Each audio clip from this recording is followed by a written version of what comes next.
This is the active straight leg raise assessment. To set up for this, you need to be on a table or just on the floor would also work. We want our hands down by our sides, nice and relaxed. Feet are also pointed up towards the ceiling, and everything is pretty much in a nice, relaxed manner to start. Now, Trevor, what I want you to do is I want you to fully extend the active leg, the leg that is going to be tested here. And I want you to be thinking about just gently keeping this leg down and pulling the toes back on this side. Now, I want you to be able to pull this leg up, keeping the leg perfectly locked out the whole time. Let's see what that looks like. Nice and controlled.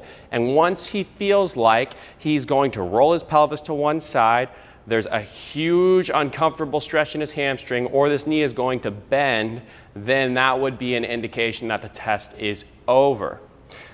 The other thing we're looking out for is this bottom side leg. If this bottom side leg lifts off of the ground as he goes up, the test is over at that point. Now let's break down slowly each of those things we're looking out for that would represent a compensation and not a genuine reflection of range of motion.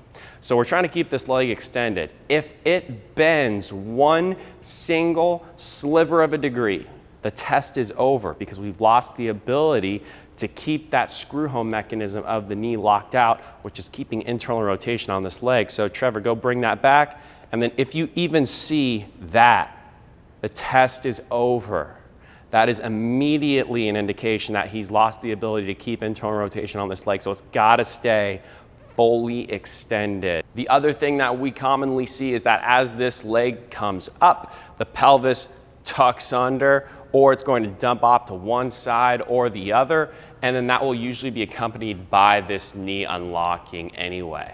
And then the last thing is that this bottom side hamstring will come off of the ground.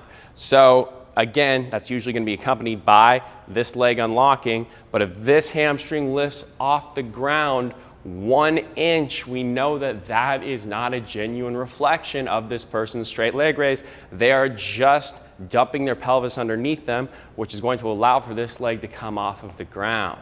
The last thing to look out for would just be as that leg comes back.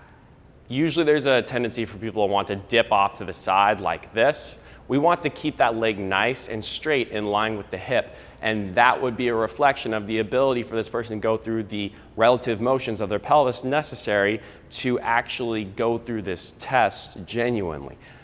We also might see the other side right here dump off to the side as he comes up. So as that leg comes up, if this rolls out, that is also an indication they are rolling on the table. So to summarize, we're making sure that everything is staying in line, the pelvis isn't rolling in one direction or the other, and that leg is staying locked out and straight in line with the hip.